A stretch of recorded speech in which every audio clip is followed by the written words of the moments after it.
Good morning, I'm Miss Watson and today I'm going to read you Wombat Stew by Marsha K. Vaughan and Pamela Lofts.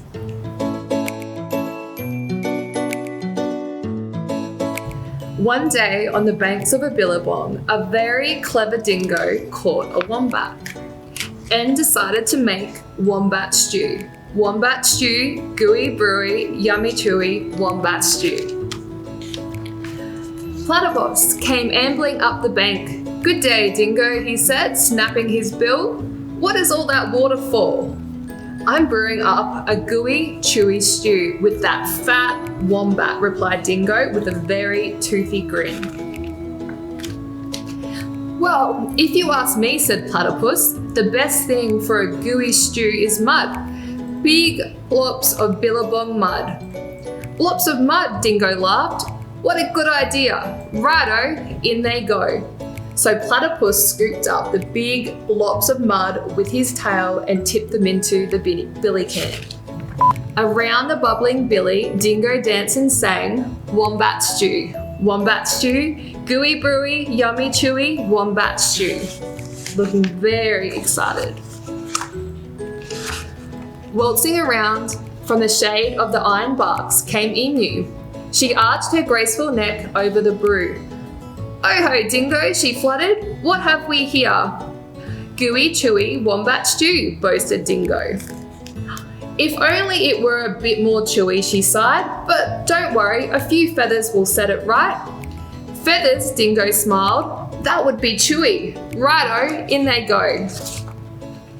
Around and around the bubbling billow, Dingo danced and sang, "Wombat stew, wombat stew. Crunchy, munchy, for my lunchy, wombat stew." Old Blue Tongue the lizard came sliding off his sun-soaked stone. "Silly Dingo," he hissed, "there are no flies in this stew.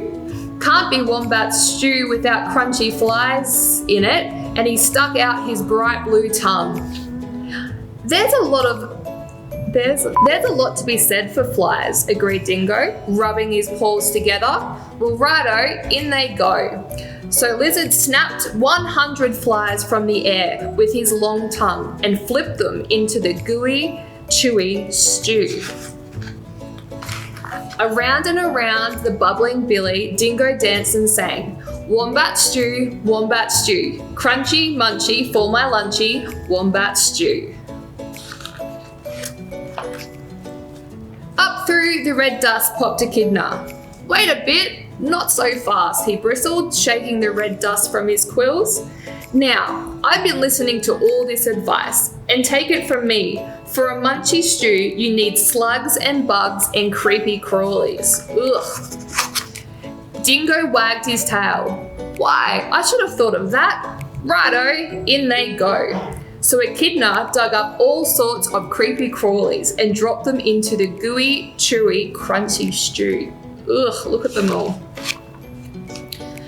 The very clever Dingo stirred and stirred, all the while singing, "Wombat stew, wombat stew. Hot and spicy, oh so nicey, wombat stew."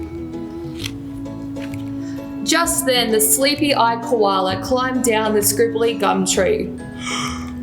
He yawned. "Look here, any bush cook knows you can't make a spicy stew without gum nuts." "Leave it to a koala to think of gum nuts," Dingo laughed and licked his whiskers. Righto, in they go.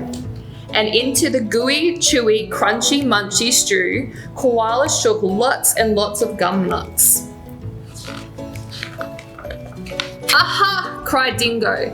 "Now my stew is missing only one thing." "What's that?" asked the animals.